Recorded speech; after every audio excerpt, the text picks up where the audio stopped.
और मैं तो भारत सरकार को कहूंगा तो एसआरआई करने की शायद जरूरत ही नहीं पड़ेगी। सड़क से लेकर संसद तक एसआईआर पर संग्राम मचा है। विपक्ष एसआईआर के मुद्दे पर केंद्र की मोदी सरकार और देश के चुनाव आयोग पर सवाल उठा रहा है। ये मुद्दा इसीलिए भी और ज्यादा गंभीर हो जाता है क्योंकि एसआईआर के काम में लगे बीएलओ की मौत की खबर कहीं न कहीं से आ ही जाती है और हर गुजरते दिन बीएलओ की मौत का ये आंकड़ा लगातार बढ़ता जा रहा है। इसीलिए प्रवीण तोगड़िया ने एसआईआर को लेकर केंद्र की मोदी सरकार को सुझाव दिया है।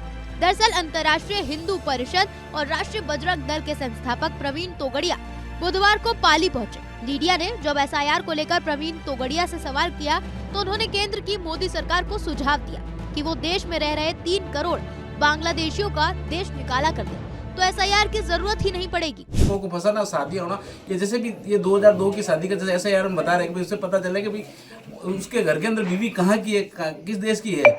तो इस टाइप का जो चल रहा है, ये नेपाल बॉर्डर पे कुछ सरकार अंकुश क्यों नहीं लगा रही? नेपाल और भारत दोनों देशों के नागरिकों को एक दूसरे देश में जाने के लिए वीजा की जरूरत नहीं है। करीबन 1 करोड़ नेपाली हिंदू भारत में काम भी कर रहे हैं।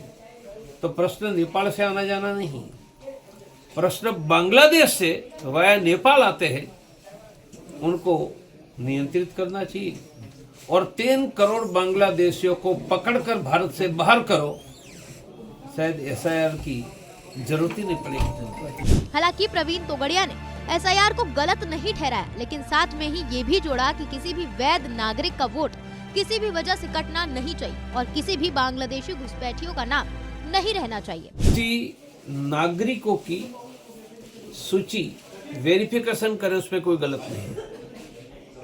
वेरिफिकेशन में 2 बातें होनी चाहिए।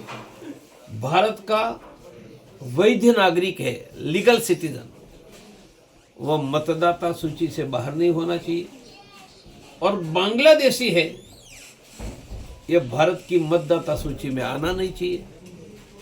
और मैं तो भारत सरकार को कहूंगा कि 3 करोड़ बांग्लादेशियों को भारत से बाहर ही कर दो तो एसआरआई करने की शायद जरूरत ही नहीं पड़ेगी। उन्होंने कहा कि देश के बेरोजगार युवाओं को रोजगार उपलब्ध कराने, शिक्षा को रास्ता बनाने और किसानों को ब्याज मुक्त लोन प्रदान करने जैसे महत्वपूर्ण विषयों पर सरकार को गंभीरता से काम करना चाहिए। उन्होंने इन क्षेत्रों में तत्काल सुधार की वकालत की ताकि देश का भविष्य उज्जवल हो सके। कार्यक्रम के दौरान प्रवीण तोगड़िया ने उपस्थित जन समूह में मंगलवार और शनिवार को हनुमान चालीसा का पाठ कराने का आह्वान किया है। साथ ही उन्होंने सभी को गौ रक्षा का संकल्प भी दिलाया। उन्होंने इस बात पर जोर दिया कि सामाजिक और धार्मिक संगठनों को एकजुट होकर राष्ट्र हित में सक्रिय और महत्वपूर्ण भूमिका निभानी चाहिए। यह देश के संस्कृति और सुरक्षा के लिए आवश्यक है।